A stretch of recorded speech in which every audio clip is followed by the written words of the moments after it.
All right, welcome. Good afternoon. My name is Jessica Colts. I'm a senior career services advisor with Rasmussen, and I'm very excited to discuss today's topic on navigating career transitions. I have a couple housekeeping items I want to address before I proceed to our agenda and get through some slides.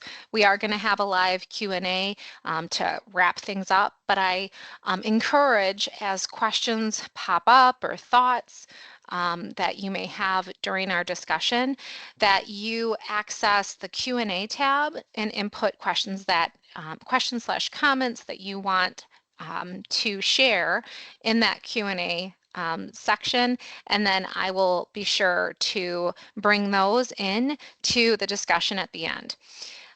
Additionally, I am going to be recording the session, so I will send a recap email to all of you that are joining live, as well as our registrants that weren't able to join at the time.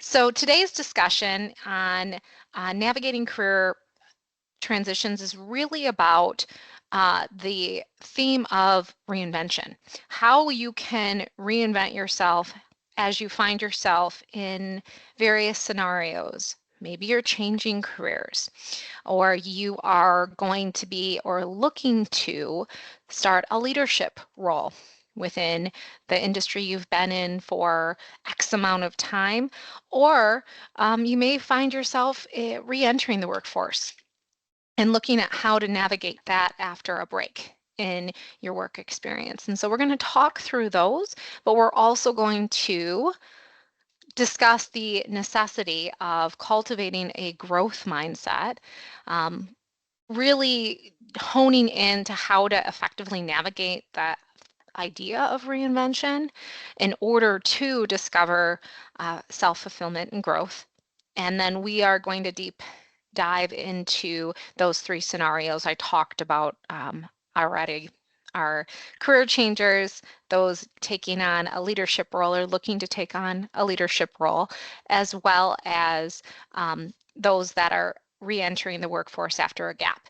And you may find yourself in a couple of those scenarios or not there yet, but it's great to think about as you continue to explore your own career pathway. And then we'll talk about some key takeaways before we go into that live Q&A. So the idea of cultivating a growth mindset is so much more than just acquiring new skills that I feel confident in saying you have through your program, for those of you that are graduates or those of you that are enrolled, are actively students, that you have are honing right now in your courses. But it's really important to think about having the right kind of mindset when we are talking about a career transition.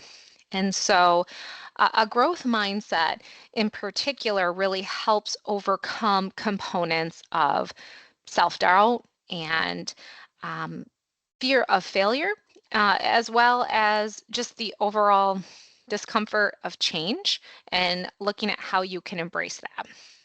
And so the process of reinventing really is about opening doors, but in order to do that, we need to look at how we can better embrace change.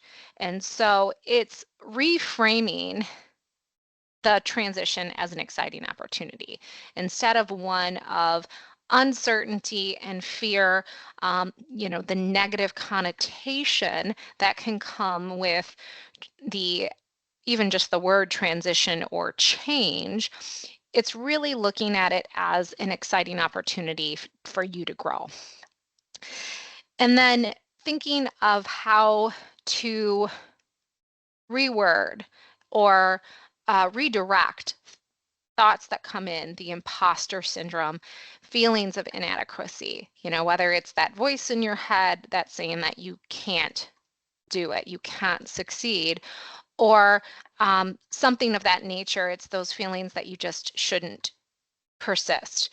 And focusing on your strengths, recognizing where you have come from, where you are at, and what you are pursuing and why. So sometimes that is a great way to refocus and shift that negative talk that can happen as you are figuring out your career transition.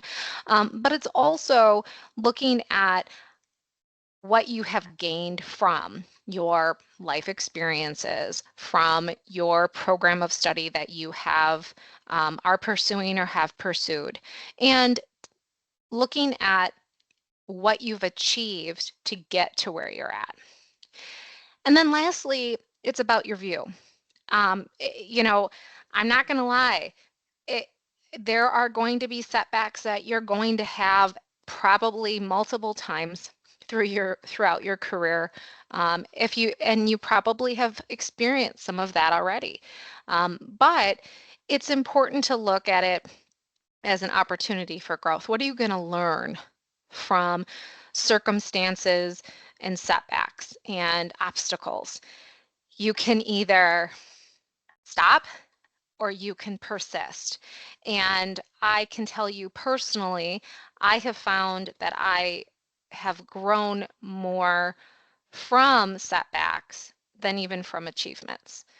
Often it is a perfect opportunity for reflection, and we're equipped to already reflect because we're often feeling bad about those setbacks versus the thrill and the excitement of the achievement that we may not take as much opportunity to reflect there.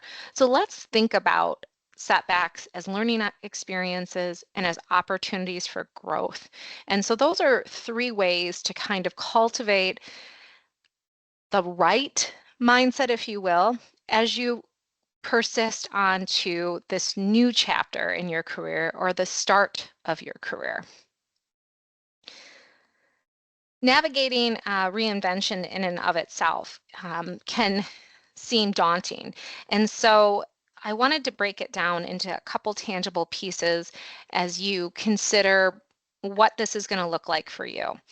And it's important that you are looking at how your new career pathway or this next chapter of your career aligns with your personal core values. And so it's important to consider things like what is fulfillment for you as you look at what do I truly want to get out of my career? I hope that you take some time in reflection as you are in this navigating of your reinvention of who you are as a professional, and consider what are importance to you, your core values, what gets you up, what gets you going, what are your passions, what are your goals, and those really can help you uncover new possibilities if you take into consideration those in conversation with your career or the pathway you're pursuing or the type of work that you're looking to have. Now, you may think, I'm not quite sure how to apply my strengths, how I can identify and connect the dots between what's important to me in my career path. And so there are a variety of free self-assessments that are tied to your personality, your that connects you and to specific types of careers that align with things that your preferences, skills, etc. And those include things like you can pay for strengths finders or Myers-Briggs, but there's a variety of free ones. ONET online has an interest profile. Keirsey Temperament Sorter is that's another free that ties more to the personality.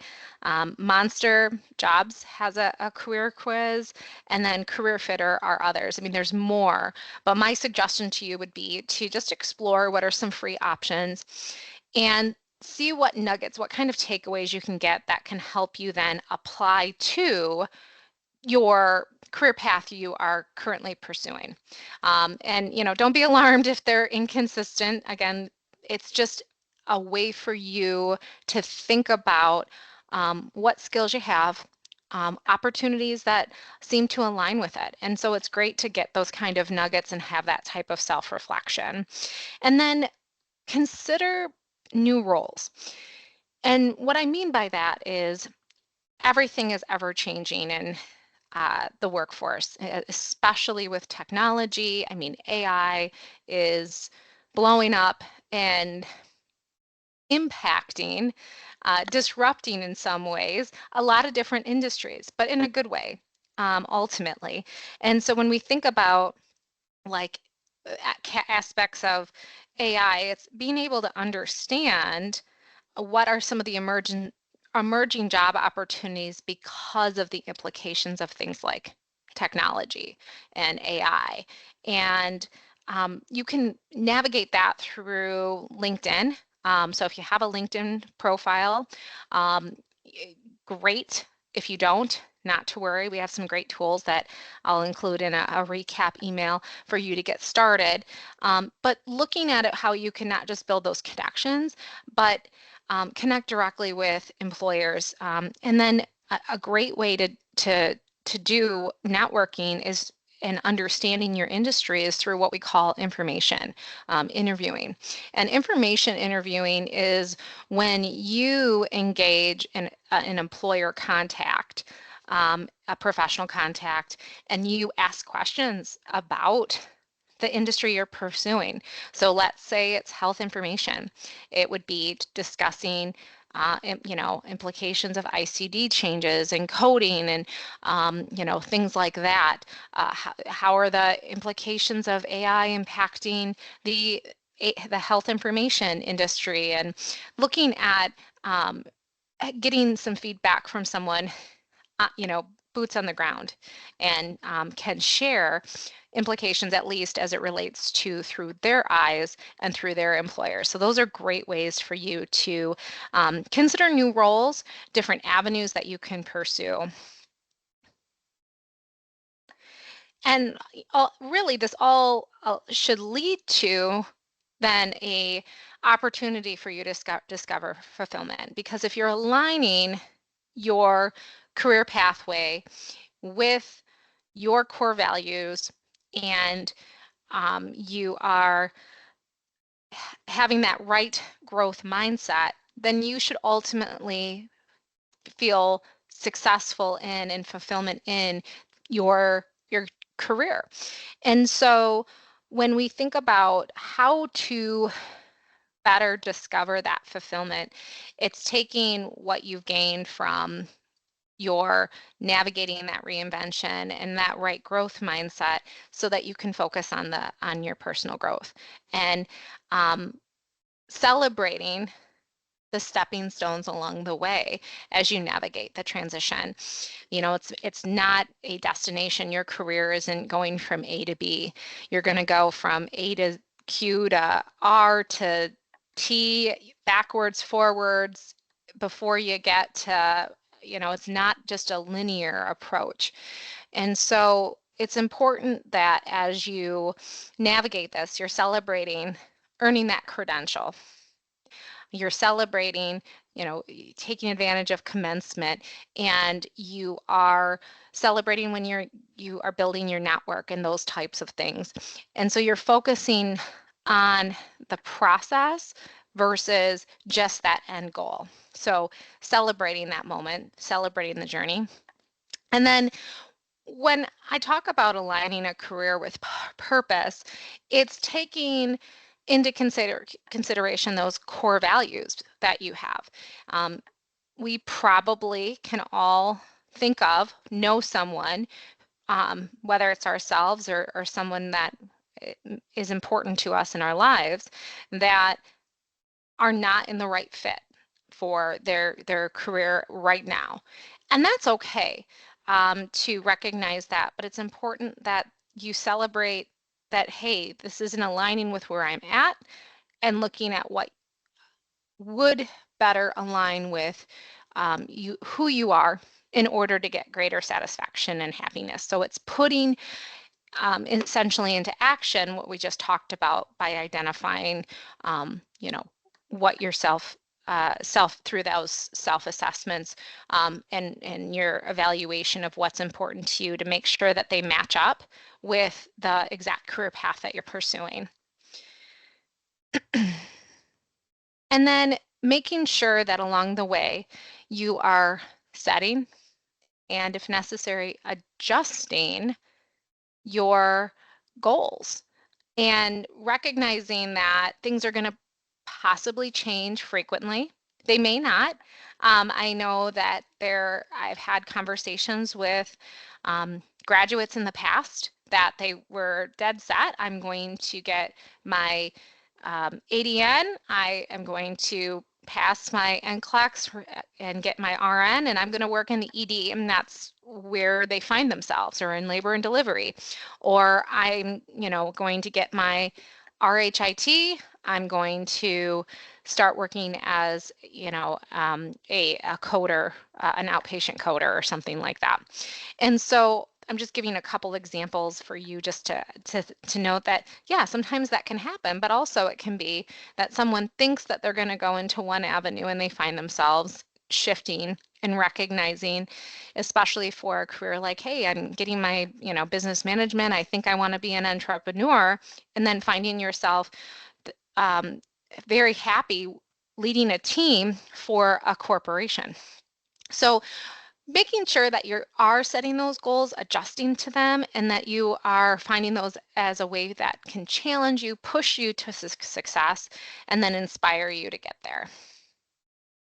Now, that's just kind of a high-level overview that really applies more to the philosophical approach of how to navigate a career transition. But I want to talk a little bit more about the 3 examples that I had brought up at the beginning, which was the career changer. So you're going from, hey, I have been working in tech for 10 years, whatever it might be, and now I'm going to I want to be a police officer.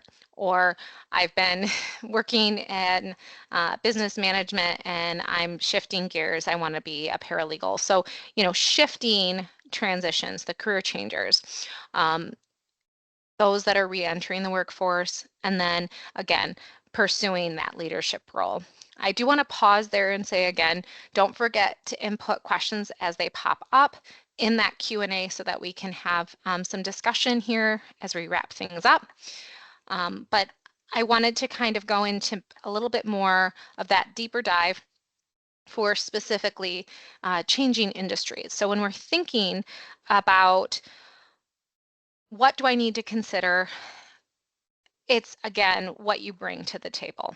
It's what you have, highlighting your transferable skills and your ability to reskill and upskill. You have just completed recently, or you are pursuing your degree, so you are gaining new skills and have the aptitude to easily learn. You've demonstrated that through your success, through your courses, through your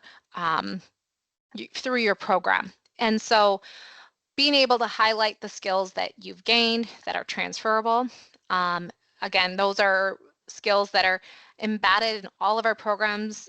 The Rasmussen does an excellent job of identifying our key transferable skills and weaving them into each one of the courses and into the program so that you can really speak about those soft skills like communication and teamwork and diversity, equity, and inclusion as part of your skill set, along with the programmatic skills that you've gained specifically for your program. And then embrace networking is really important when we're looking at changing industries, which can be done virtually as well as in person.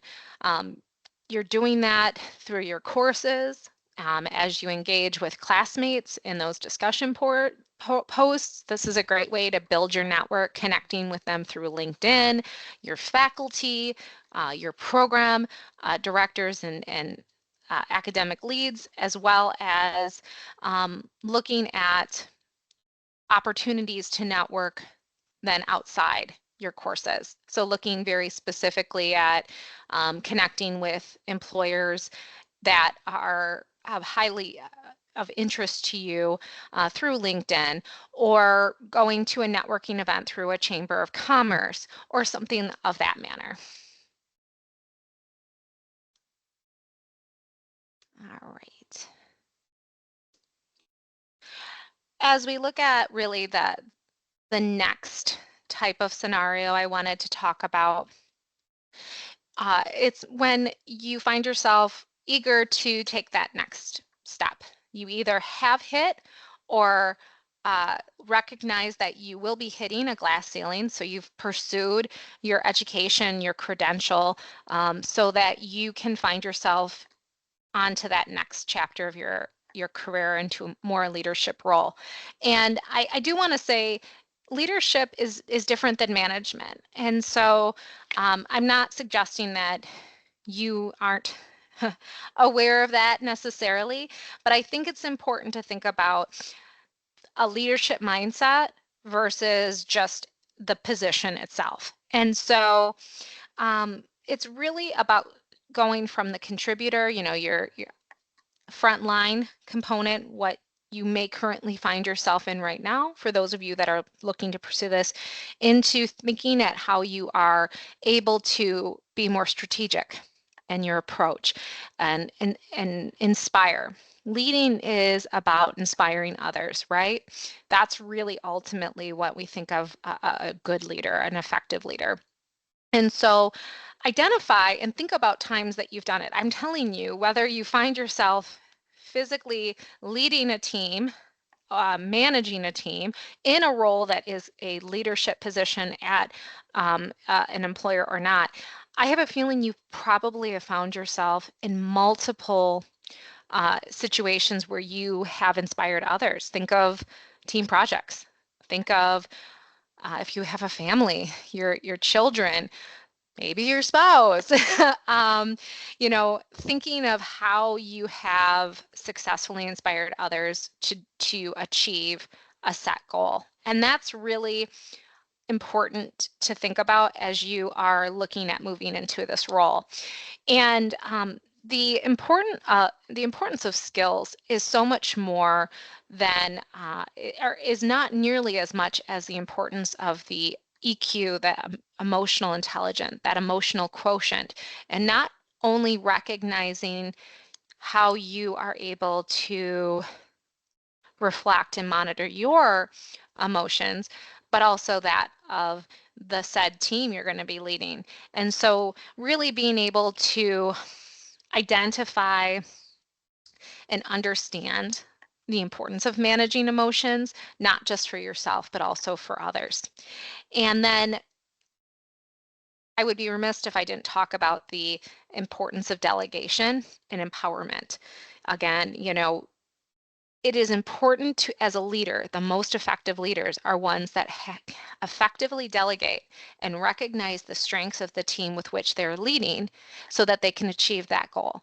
You are not expected, and I think this is important. This can be a great takeaway if you find yourself in this position, that you're not expected to be a know-all as a leader. You are expected to bring a group of individuals to achieve a set goal, whether it's a project or a timeline or an activity or whatever it might be, specific goals that are set.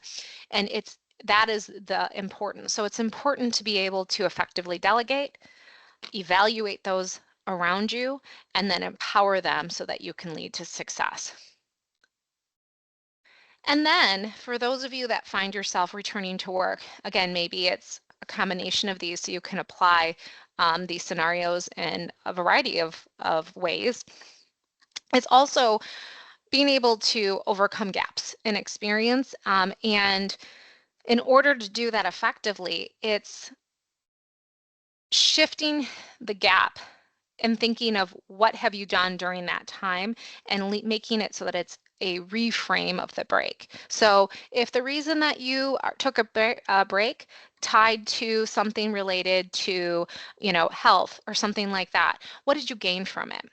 And so it's important to think about that. And then looking at ways you can effectively rebuild your confidence, and addressing challenges of reentering the workforce with just honestly with confidence is a key component. And rebuilding confidence is just putting yourself out there. You are going to find yourself more comfortable, and I'm not just putting it for those of you that are like, well, I'm an introvert, I'm not that comfortable putting myself out there. I'm just saying, putting yourself in situations where you're gaining those skills, like you did with your education, embracing the skills you have and the experiences, and then looking at opportunities to stay up to date on industry trends through those informational interviews that I mentioned before, through news, staying abreast of what's happening with professional associations, etc. And so I hope that you take a moment, and I'm going to go into these questions in just a second, that it's transitioning careers, regardless of the scenario you find yourself in, is really so much more than just finding a new job. You're not looking for a job, you're reinventing yourself. This is an awesome opportunity for you to discover fulfillment. And so I want you to look at ways that you can take the first step, the act. Updating your resume with those skills that you've neglected to consider, those transferable skills, experiences you've previously had, creating or updating your LinkedIn account, reconnecting with that faculty member that you had a great rapport so that you can get a letter of recommendation. And then reviewing what we've discussed today. I'll send that in a recap, as well as looking for other literature that supports this. Now, with that, I'm going to go ahead and open it up to the questions. I know we had a couple things brought up. So bear with me just a moment while I skim through.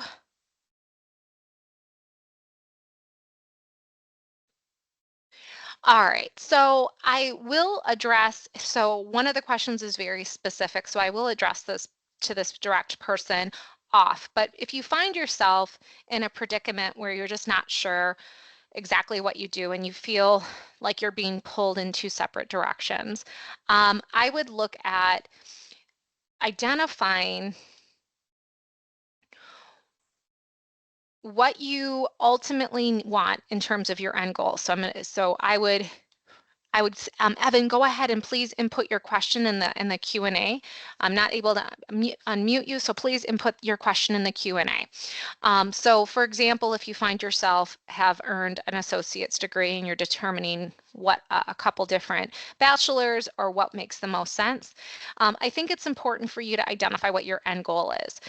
This is a great time to do a self-assessment. If you're currently working at an organization you want to stay with and have the opportunity with that, these are great conversations to honestly have with your management. I'm a big component of mentorship and coaching. I think that's often not sought out by professionals. We don't have to know it all, and it's great to get a fresh perspective. And I'm talking about someone that probably isn't your spouse or your best friend. Not that they're not honest with you, but it's great to have a perspective from someone on the outside. So reaching out to that faculty that you had a great rapport with, or a prior manager, or even your current manager, if you can have that discussion, I think that's a great way to really navigate what makes the most sense for you. But what I will tell you is that you can chameleon in some ways what your career is. You don't have to look at necessarily if I made the wrong decision or something like that. Don't think of it as I've made the wrong decision. It's just part of your path. So I think it's a great way to navigate that. And then I know that some of you might feel, well, what about those that you have an interview and you're talking with an employer and you're feeling there's some pushback because of perhaps a lack of field experience? I think this is important for you to be able to articulate confidently what you bring to the table, what sets you aside from someone that has worked in the industry even for multiple years in that same position. You're going to bring a fresh perspective. Talk about very specific skills that you have, knowledge about said employer, and being able to articulate why you're the right fit. And it's important to go in confidently with that and be prepared with that, because they're going to say, well, it doesn't look like you've worked in, let's just say you're going from, like I brought up that example of tech to, uh, working as a police officer. Well, being able to handle difficult situations is applicable, I guarantee, for someone that worked in tech and that they're going to experience on the field as a police officer or in something like that. And being able to say, these are the skills that I bring, these are my strengths, this is why I chose this path. I know that I'm able to do X, Y, and Z and what I'm able to bring. And then being able to articulate that, yes, I may not have in-field experience, but I've demonstrated my programmatic skills through X, Y, and Z courses, through X, Y, and Z projects.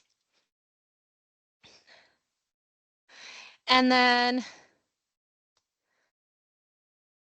all right, another question that came through.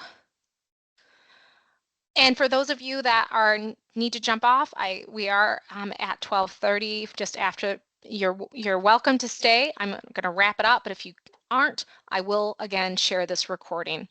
All right, so this question ties to when you are, and so how different employers are dealing with organizationally. Usually have, you may oversee a team, but there's usually dotted lines or hard lines to either other work teams, other supervisors, and other scenarios. I think it's great when we're talking about those that may want to just continue doing what they did, presenting it in a way positively of how changing or implementing something new has direct impact. This can be a great way for you to demonstrate your leadership capability as well as the skills that you have honed, that you've gained from not only your program, but also from your your prior experiences. And so being able to articulate very specifically why implementing a said change or SOP, it's important that you want to create buy-in and build trust, not just within your team directly, but also within the organization.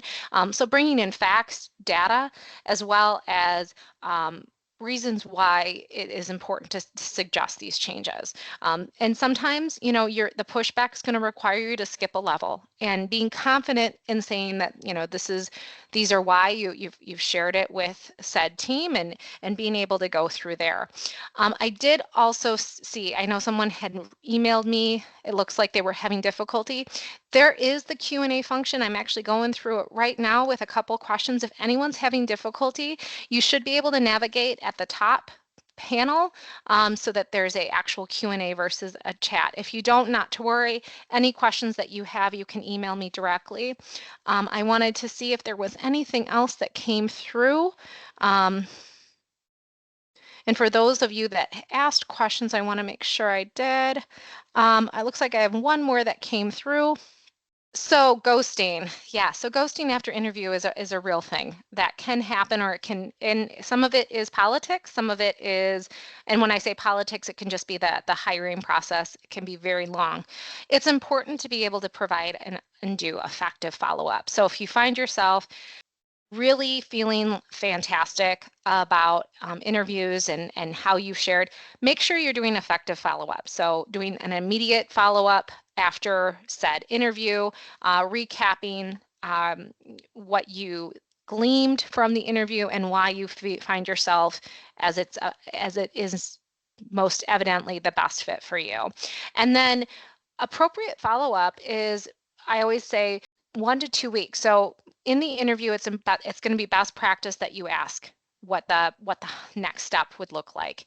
And if they give very specifically that, we're still in level 1 of interviewing, we'll follow up, and so for some places, they may say 2 or more weeks or something like that. It's important to stick to that. But if you're not able to get that time frame, 1 to 2 weeks is appropriate to follow up, whether it's directly through email, through calling, if you had them on your LinkedIn, doing a LinkedIn message, just asking the status of the position, and going from there. If you find yourself unable to get anything from that specific contact, it is appropriate to look to see if there's another contact and say that you recently applied and had a great conversation with said employee and you were just looking at the status. It's important that you are consistent, but you're patient. And that's a hard thing to do, especially if you find yourself eager to work or needing to work right now. Sometimes the time frame for hiring can be very lengthy, especially when we look at larger organizations, just because of sometimes the processes that they have to go through. And yes, I will conclude with this. The Career Services YouTube channel will have this recording probably about, I would say, 1 to 2 days from now. It'll be up live. And then in terms of any recommendations to other YouTube channels, yes, so, or other resources. I do hope that you have found yourself familiar with our Career Resources Guide. If you don't, I've included it in the slide deck, but I will include a hyperlink in my recap email as well. It's really meant to be our career resource website. So it has a lot of comprehensive tools that we've built out as Rasmussen University's Career Services team, from infographics to videos to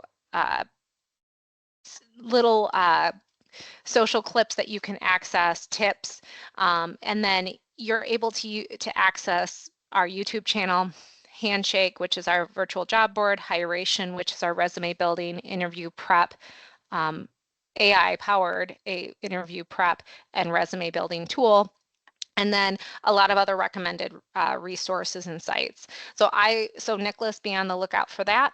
And then I think that looking at anything like TED Talks and looking at any of your professional associations YouTube channels are really appropriate and great ways for you to glean industry-specific knowledge and tools and resources to success. I will hold tight for one more second just to see if anything else comes through. If not, I do want to thank everyone for the extra time. It was great that we were able to even go over. I hope that you got at least one great takeaway or more, a couple nuggets in there. And I want you all to have a great rest of your day. Again, be on the lookout for the recap email with this recording, as well as additional complimentary resources and tools. Have a great rest of your day. Goodbye.